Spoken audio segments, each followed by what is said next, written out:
मंडळी, तुमचं स्वागत आहे स्नेहाच फूडमध्ये. आज मी बनवणारे एकदम झणझणीत, चमचमीत आणि तोंडाला पाणी सुटेल असा खारा बांगड्याचा रस्सा. तर चला मग सुरुवात करूया आपल्या रेसिपीला. सर्वात आधी बांगडे घेऊन ते गरम पाण्यात साधारण 2 मिनिटं भिजत ठेवले.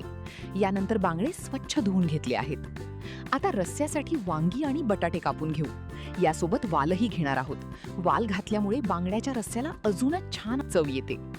त्यानंतर मिक्सरमध्ये टोमॅटो, लसूण आणि आलं घालून बारीक पेस्ट करून घेऊ. आता कढईत तेल गरम करून त्यामध्ये ठेचलेला लसूण आणि बारीक चिरलेला कांदा घालू.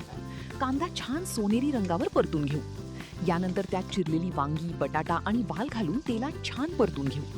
2 मिनिटं झाकण ठेवून भाज्या थोड्या शिजू द्या. आता तयार केलेली टोमॅटो, आलं, लसूणची पेस्ट घालून पुन्हा छान परतून घेऊ. त्यानंतर त्यात कांदा, लसूण मसाला, हळद, लाल तिखट आणि धणे जिरे पावडर घालून सगळा मसाला व्यवस्थित एकजीव करून घ्या. यावेळी अगदी थोडंसं मीठही घाला.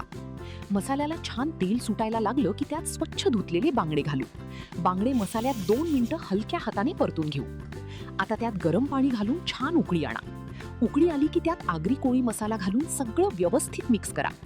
यानंतर झाकण ठेवून रस्सा छान शिजू द्या. तर तयार आहे साध्या सोप्या पद्धतीने बनवलेला चमचमीत आणि झणझणीत खाऱ्या बांगड्याचा रस्सा, यम्मी फिश. ही स्वादिष्ट रेसिपी तुम्ही नक्की करून बघा आणि कशी झाली ते मला कॉमेंटमध्ये जरूर सांगा.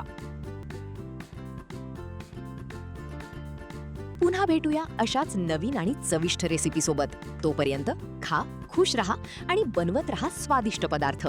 प्लीज लाईक, शेअर आणि सबस्क्राईब करा माझ्या यूट्यूब चॅनलला. आणि अशाच टेस्टी आणि इंटरेस्टिंग रेसिपीजसाठी इंस्टाग्रामवर फॉलो करा, स्नेहाज फूड कॉर्नर.